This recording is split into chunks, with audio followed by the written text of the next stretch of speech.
So, good morning, everybody. First of all, I would like to thank my friends at the university for inviting me to do this webinar. It's a topic that I'm really passionate about, and I love talking to teachers about positivity and well-being and the importance of self-care.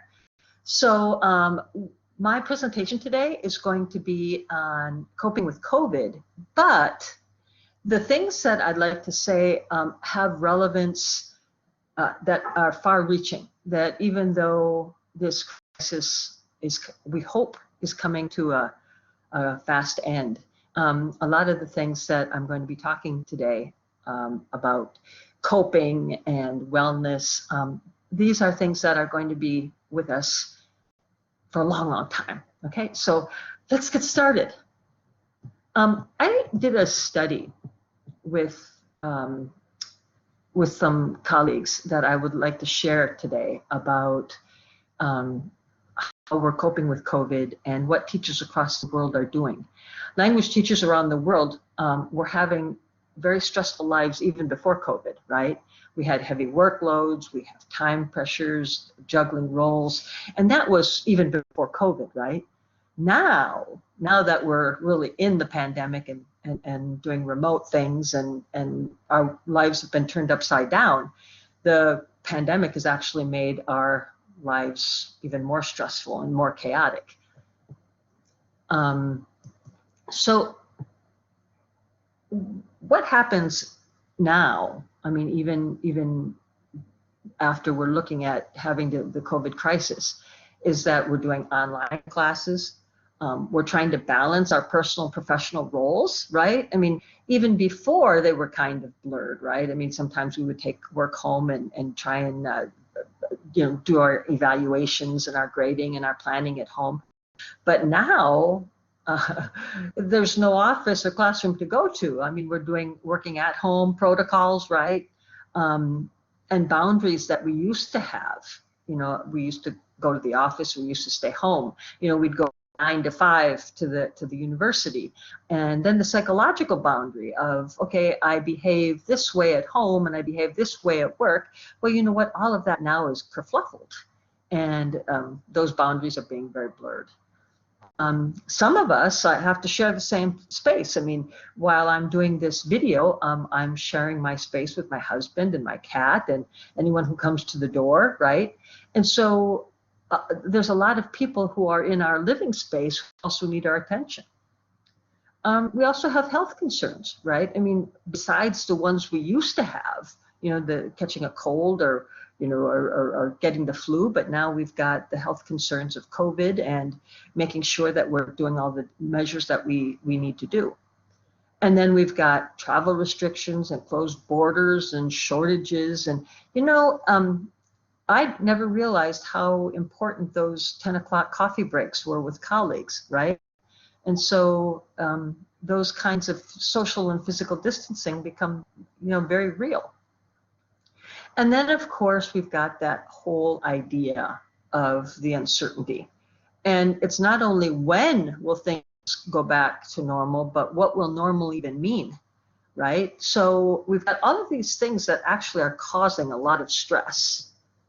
Okay, so now I mentioned that a group of colleagues and I had done a study, and from that study we actually created two publications.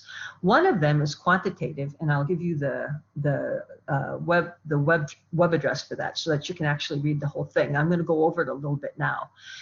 And we did a qualitative narrative study that is it was submitted for publication with Foreign Language Annals, and we did a resubmit. So it should be coming online quite soon. But I'm going to go over these two things because what we found was some very interesting things. Now, in the Coping with COVID study, this was a quantitative study where we looked at 765 language teachers, and we wanted to see what were their stress levels and their coping mechanisms.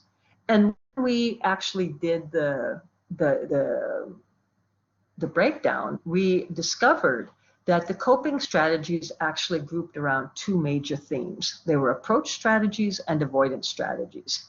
Interestingly enough, there was a very high significance with approach strategies in coping being correlated with less stress, and the avoidant coping strategies being correlated with stress.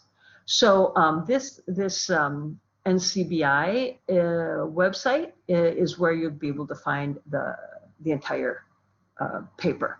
But I'm going to go over it a little bit now. But if you want to see, all of the designs and everything else, you can find it there.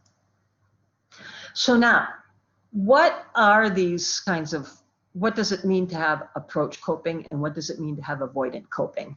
Okay, and again, it's not just worthwhile to think about this during COVID. It's actually worthwhile to think about this at any time, in any kind of coping situations. So if we're looking at approach coping, we're looking at accepting it, accepting whatever it is, and taking some proaction. It means we look for emotional support from others. It means that we can positively reframe. Some people might call this cognitive reappraisal. Some people call this seeing the half glass full, right? But when we positively reframe something, it means we're taking something ugly and trying to find something good out of it. People who use approach coping are active in their coping strategies, and they're being proactive about it. They look for instrumental support, and actually, approach coping people are planning. They've got the issue, whatever it is in their life. In this case, it's COVID, and they begin to make plans about how to deal with it. Now, avoidant coping people, they're looking at disengaging behaviorally. They deny that it even exists. They look for self-distraction. Now, the thing is that with self-distraction, it's all in your intention, because we're going to be looking at some self-care strategies, and some self-care strategies are that we need to distract ourselves with things that we enjoy. But it all depends on what it is. Are you procrastinating because you don't want to deal with it? Or are you finding something enjoyable that you need to take a break from? So it's all about your intention in your distraction, right? In fact, the avoidant coping strategy that led to the greatest amount of stress was actually self-blaming, like saying, I have something to do with this and I'm at fault. And as teachers, we might find ourselves, not necessarily blaming ourselves for the onset of COVID, right? But more like, my students aren't doing well, this is my fault, I've got this. And that kind of avoidant coping is a very, very bad idea, particularly with stress. We've seen higher substance abuse during COVID and during any kind of stressful situation, and that leads to even greater stress. And then venting. And again, venting and what we might be talking about emotional support are also, could be closely related. But then again, it's all about the intention behind what you're doing. And the person who's doing the coping is the person that's going to be able to define whether or not it's venting that they're doing or whether or not they're looking for emotional support. Okay, so there was a guy, Boyce, who in 2013 was looking at ways to avoid avoidance, right? And so we included his research in our paper. And he said that in order to look at more appropriate and effective coping strategies, we need to first develop uncertainty tolerance. It means being okay with not knowing what's going to happen. Another way to avoid avoidance is to inventory or to take stock of what it is that you're actually avoiding. And knowing that will help you to actively seek out more approach strategies. Learn to delegate, right? Some of us, when we are in avoidance mode, we take on everything ourselves. But in order to avoid avoidance, those things that we don't have to do ourselves and we can easily delegate, do it. Recognize when you're taking on too much. A very good friend of mine told me once that for her, she has to keep in mind, saying yes to something automatically means saying no to something else. And that's complicated, right? Remember that saying yes to one thing means saying no to something else. Okay, we also need to take action even under uncertain conditions, right? You know, first of all, we have to tolerate those uncertain conditions, but then we have to take action on them. Recognize procrastination. Remember that I mentioned that are we procrastinating or are we self-distracting for good reasons? And then, of course, there's this whole idea that when we're avoiding avoidance, our ideas tend to jump from one to another. Now, it's different than brainstorming. Again, brainstorming is a really good proactive strategy. How can I plan to work with this, right? But when we recognize that our idea jumping is driven by our avoidance, we need to know that. Next, remember that I said that we had done a qualitative study as well. What I had just showed you was actually what we had found out with our quantitative study. But then when we worked with these 765 teachers, we also asked them 3 open-ended questions. And we were actually able to qualitatively analyze them. And these actually grouped around 3 different things. What were their stressors? What were their uplifts? And what advice did they have for others? First of all, the language teachers in our study said that their stressors were related to health issues. They were related to online teaching. They were related to trying to find a balance with their home life, limits on their freedom, financial concerns and job insecurity. You know, what was very interesting was that we did this survey probably about a month into the COVID crisis. And so we're talking about last April.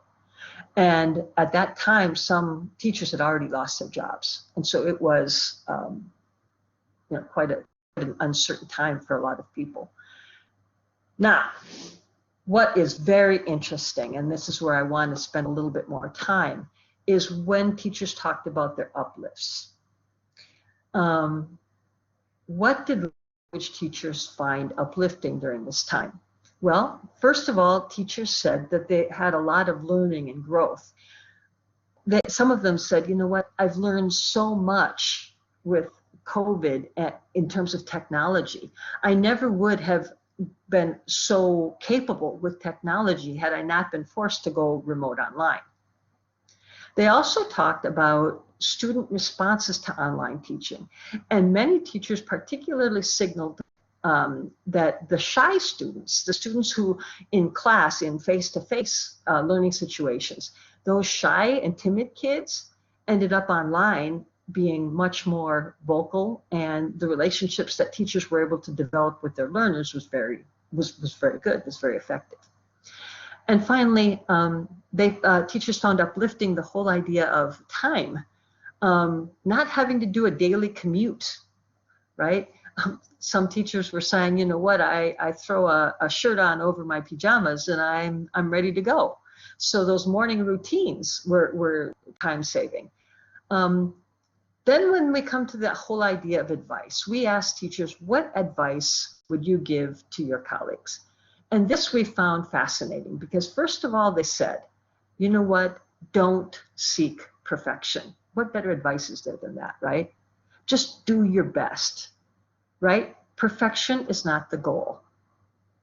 They also gave advice on how to maintain well-being, how to do self-care. And they gave some advice, meditation, taking walks, setting aside time for yourself.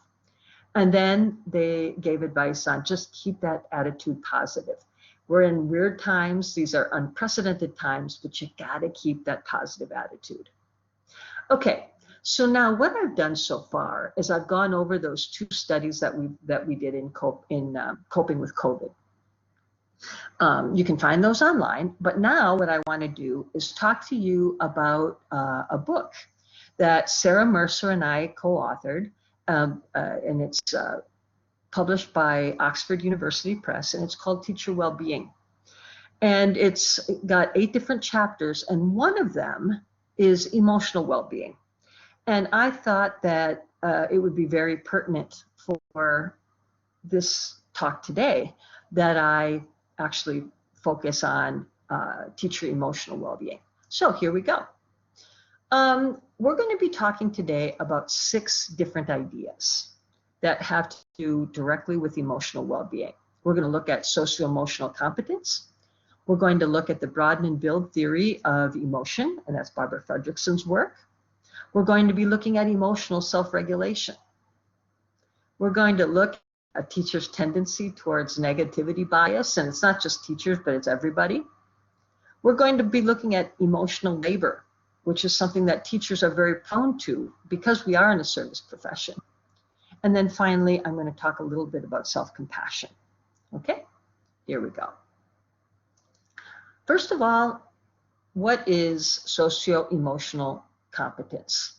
Well, it all begins with self-awareness. And this comes from our good friend Daniel Goleman.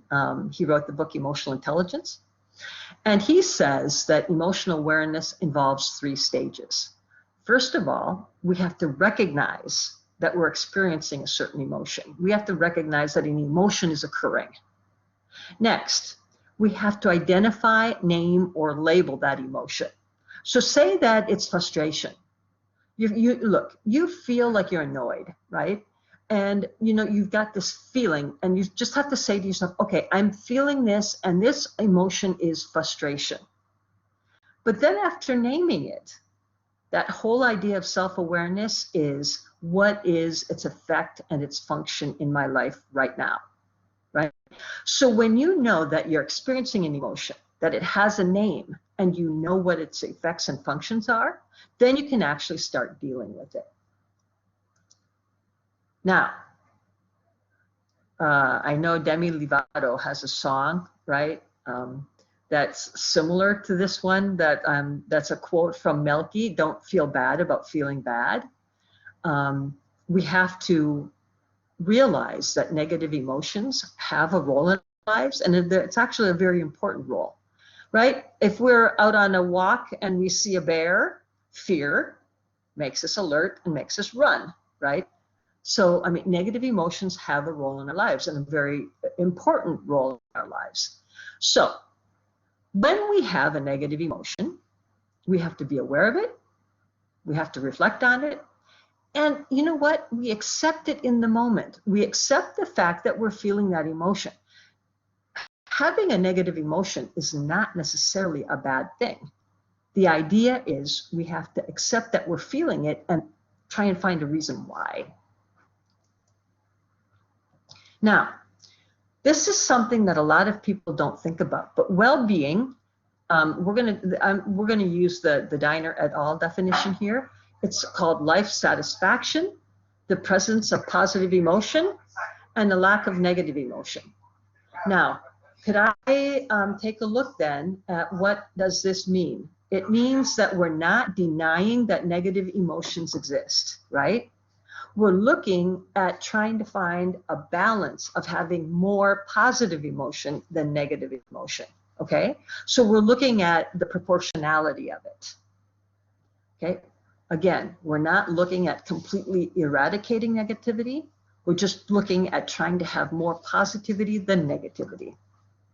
Now, I also mentioned that we're going to be talking about the Broaden-and-Build theory, and this is Barbara Fredrickson. What happens with this theory is that she says that when we experience positive emotion, that this broadens our awareness, and it encourages us to open up to new experiences and ways of thinking and doing. Think about it. When you're in a good mental space, when you're in a really good mind space, you know what? The creativity flows. You've got a lot of options. It's just so many cool possibilities out there for you. Now think about the opposite. Think about those times when you're anxious or feeling, that negativity, or that frustration, or you're even angry. Do you notice how your options seem to narrow? So she calls it the positive broadening and the negative narrowing of our thought action repertoire. Okay? Let's see how we can use this to our advantage. Now, we can alter the amount of positivity we experience through certain actions and activities. Okay, I've got to explain something about the research on happiness. The research on happiness suggests that there's about 50% of our happiness that is genetically predetermined. So we have a propensity towards happiness or depression or not feeling happiness, okay? But we've got another 50%, 25% of which is our life experience, what's going on in our life at a certain time. We also have another 25% over which we have some control. So now, all of us have a baseline level of happiness, and that differs from person to person. My tendency, for example, is to have a very high baseline. But certain life things that occur are going to make me move from that. I can be above that normal curve, or I can be below that normality, right? Now, so the question is, how far do I move from that baseline, and how long does it take me to get back to it? Okay, now, according to the experts that study happiness, they say that we can consciously and actively enhance our overall levels of happiness. How can we do that? I'm going to give us some activities right now. First of all, number one, have you ever noticed that when you do random acts of kindness and generosity, that you get like a helper's high? You know, when you do something nice for someone else, you feel good about it yourself. It's called altruism. And that is a way to make yourself feel more happy. Spend your money and your time on experience and not things. The research suggests if you go out and buy yourself something, the happiness from buying that recedes a lot more quickly than if you experience something, like you go out and have dinner with a friend. Also, create micro moments of positivity. I have a couple of very special ones. Number one, I love my morning cup of coffee. I have only one cup every day, but I have to have it, and I love it. It's in the morning, and it's very, very good. And I also have my moment of positivity when I have my evening bath with lots of bubbles, okay? Another kind of activity that we can indulge in is setting aside time. We set aside time to watch our favorite TV show. And this is what I'm looking at when I'm talking about not using it as procrastination, but rather as a time for self-indulgence. Now, go for a walk, do yoga, do aerobics, do some kind of physical activity. And according to the researchers, if we do it in the company of somebody we care about, you can times that happiness by 2, okay? So those are some of the activities that you can do to boost your own happiness. Here's another awareness activity. Be aware of the positive and allow your mind to replay those experiences. So what some researchers suggest is I've got a list here of prompts that you need to put on a piece of paper and fill in the blank. My fondest memories are. The quotes that inspire me most are. Some lines from my favorite poem or song are. My favorite film or TV show is. The most beautiful thing in my life, of my home life or my garden, is. The best teaching experience I have ever had is. So you fill those in and you put them on like little Post-it notes or little cards, and you leave them somewhere and you have them, you know, posted around. And when you start feeling down or a little negativities coming in or a little frustration, you know what? Pick up those cards and read through them and remember those fond memories, those wonderful quotes that are uplifting, some songs or poems that, you know, send you reeling with better feelings. Okay? These are just some activities that could help with that 25% that you can control. And then very similar to that one is to have a positivity portfolio. And what Fredrickson, you know, the Broaden-and-Build lady, what she's suggesting here is that you have a physical or a digital place to keep these artifacts of things that were uplifting to you, like maybe congratulatory emails from an administrator, maybe thank you notes from your students, appreciative messages from somebody. But you know what? When those moments of negativity take over, you can reread the positive words and be reminded of the valuable role that you play for others. So that positivity portfolio, think about it, because you know what? That's another way that when you're just feeling a little bit down, you could just go there and kind of rummage through the importance that you have for other people. Okay, I also mentioned at the beginning that we were going to talk about emotional self-regulation. And this means how we can take control over our own emotions. I'm going to mention 5. Number 1, avoid situations that elicit certain emotional responses. Now, we talked about avoidance coping, and that this is not the same thing. This is an awareness that there are certain situations that cause you angst, and you avoid them. Number 2, modify or change a situation to make it less stressful, right? If there's something that you know that causes you stress within a certain kind of activity, make a change in it, right? Number 3, choose where to focus your attention and what to concentrate on. You know, we talked a little bit before about the glass being half full. That's what we're talking about here. Take your mind off of what's all bad about it and try to think about what's good. Change your focal point of attention. Change the way you think about the situation. And finally, decide how to handle your emotional response afterwards. That's a one that people really don't think about, right? You have an emotional response. You understand that you have an emotional response, but you can choose how to handle it afterwards, right? Okay, we're going to move on to the next topic, which is negativity bias. You know, we all have this. It's this crazy idea that, think back to your last student evaluations, and maybe you had 21 kids in the class, and 20 of your students just raved about how great your class was. And then there was that one that was just kind of a mediocre evaluation, right? You spend all of your energy thinking about that mediocre evaluation and not the 20 students who thought you were amazing. It's a normal human thing to do, right? You typically remember and are more affected by adverse events than by neutral or positive ones, right? So, what can we do? Here's another activity. You need to challenge your own beliefs and you need to prove it to yourself. So here's the thing. If you find that you're responding irrationally to adverse circumstances in your life, I want you to try and answer this following sequence of questions. And go in order, please, because it needs the sequential way of thinking about it. Number 1, what unreasonable belief do I want to dispute and conquer?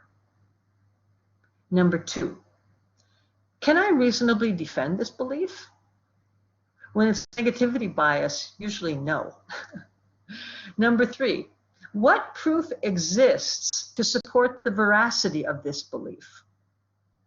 You know, if it's irrational, there's not much proof that's going to exist. What proof exists that suggests that this belief is flawed thinking? And there I'm thinking you're going to find some proof. What would be the worst outcome if this belief became reality? If you can look at that and you can think about that, what's the worst thing that could possibly happen? The importance of it suddenly shrinks. What positive action could I take if this belief became reality? Be proactive in your thinking. And finally, what would be a rational way of viewing this belief? Because you know what? Usually negativity biases are irrational, okay? So if I can take this belief and reverse it and think, okay, how can I be more rational with this negativity bias? Okay, we're going to move on to the next idea, which is emotional labor. Emotional labor is when we suppress a certain emotion and instead we perform another one to live within the expectations that people have of us. Now, in teaching, this could be, for example, that we, as teachers, we're not expected, or it's not really professional to show frustration in the classroom. So we cover that up, right? And we enjoy caring for our learners as part of our role. So we perceive ourselves as always having to be positive, right? So teachers are very prone to emotional labor. And that's not necessarily a bad thing, okay? But when does it become harmful? It becomes harmful when we actually have to suppress our authentic emotions, and we experience dissonance or a disconnect between what we feel and what we believe we should actually display, okay? And so we get to this point where we feel like we're wearing a mask all day long. And this mask wearing actually creates more stress and creates more discomfort. So now what do? First of all, it's very similar to what we do when we emotionally self-regulate. Number one, we distinguish and label the emotion. After we distinguish and label it, we can actually say, okay, I've observed it, I can let it go now. Okay, I've observed it, I've got to liberate it. But you know what? With emotional labor, you know that it's probably going to happen again. So you need to be able to forecast and recognize under what situations these actually occur, when this stressful emotional labor actually occurs. And then number four, see if you can identify the patterns that precede this stress.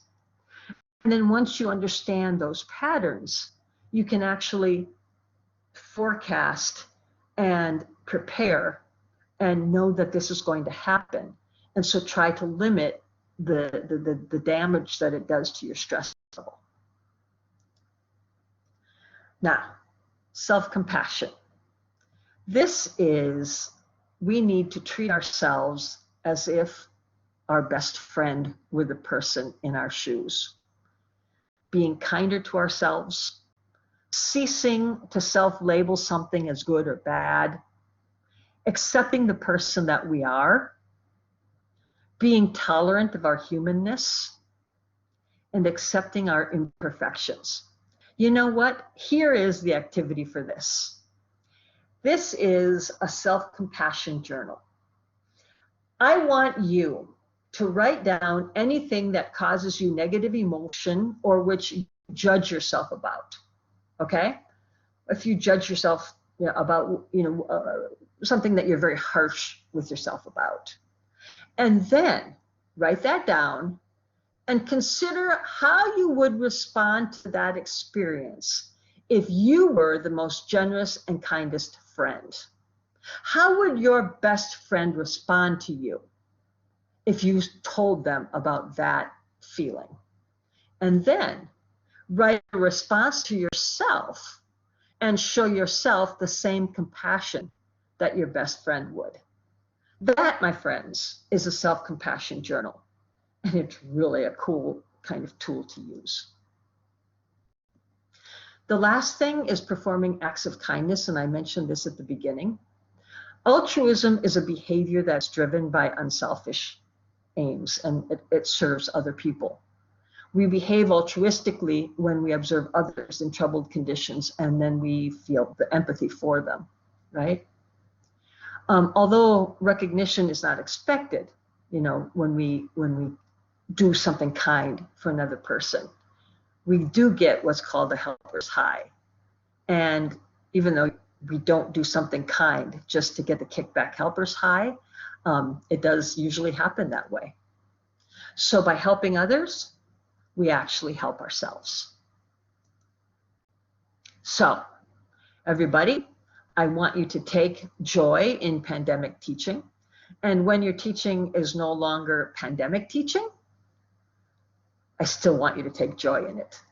You know what? I've really enjoyed immensely being able to share my research and my writing with you. I wish you all the best in the pandemic and beyond. And hang in there, guys. Hang in there.